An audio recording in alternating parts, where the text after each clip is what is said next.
तर मित्रांनो, आज आपल्या मोगरे गावात सेवा आज मोगरे गावात आली आणि भरपूर माहिती आपल्याला सांगितली। तर पूर्ण माहिती पाहण्यासाठी आपल्या चॅनलला सक्रिय राहा।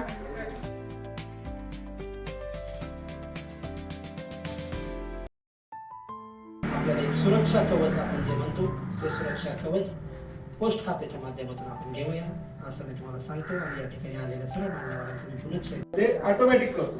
दर महिन्याच्या 15 तारखेला त्या आरडी खात्यातले पैसे ऑटोमॅटिक आरडी खात्यात पैसे ते सेव्हिंग खात्यातले ऑटोमॅटिक आरडी खात्यामध्ये जमा होतात। तुम्हाला कुठेही धावपळ करायची गरज नाही। ऑटो इन्स्ट्रक्शन मशीनला दिले जातात। कम्प्युटर आता सगळं सीबीएस झालेलं आहे, कोर बँकिंग झालेलं आहे, त्याच्यामुळं त्या सेव्हिंग खात्यामध्ये फक्त आपल्याला एकदा पैसे ठेवायचे।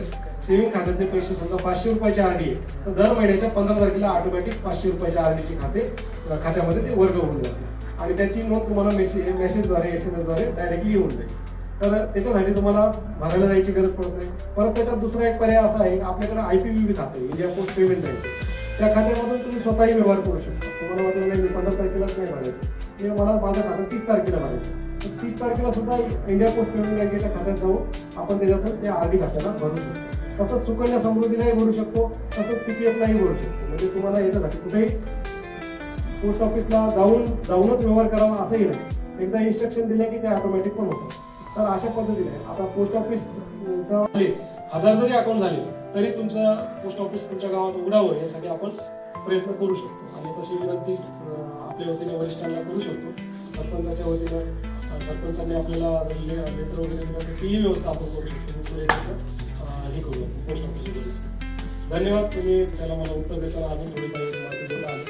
तर तुम्हाला वाटलं नाही मला 20व्या वर्षी मुलीचं लग्न करायचं, तर 20व्या वर्षी जेव्हा लग्न ठरलंय म्हणजे तिचं काय होईल, स्वतःचं काय आता तुम्ही पण घेऊ शकता मोबाईलमध्ये डाक सेवा ॲप, त्याच्यामध्ये आपल्याला कळतं की आपण किती रुपये टाकल्यानंतर आपल्याला किती रुपये महिन्याला व्याज। बघा 3 महिन्याला व्याज भेटतं याला, सिनियर सिटीजनला महिन्याला त्रैमासिक व्याज म्हणजे वर्षात 4दा व्याज भेटतं त्रैमासिक। जर समजा तुम्ही काय विषय करायचं तुम्हाला, पहिलं व्याज तुम्हाला भेटणार मार्चला, बरोबर आहे, म्हणजे एप्रिलला तुम्हाला पहिलं व्याज भेटेल, एप्रिल नंतर परत जूनला, जून नंतर परत सप्टेंबरला, सप्टेंबर नंतर परत डिसेंबर, असं त्रैमासिक व्याज भेटेल।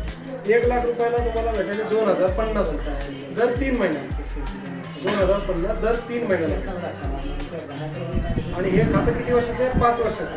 एकदा 1 लाख रुपये टाकले तर 5 वर्ष तुम्हाला दर महिन्याला दर 3 महिन्याला 2000 रुपये भेटतात। ऐका 3 महिन्याला हे 4 आहे ना, 8,000।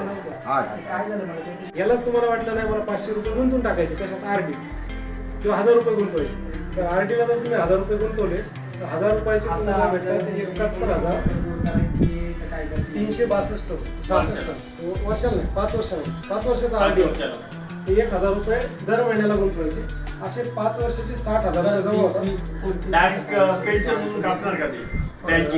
हा DBT, मी तेच सांगतो की जे व्याज येते का कोणत्या 1 लाखाच्या खात्याचं, 1 लाखाच्या खात्याचं जे व्याज येते किंवा तुमची पेन्शन येते, पण ती पेन्शन दुसऱ्या खात्यात येते ना बँकेच्या, पण बसायचं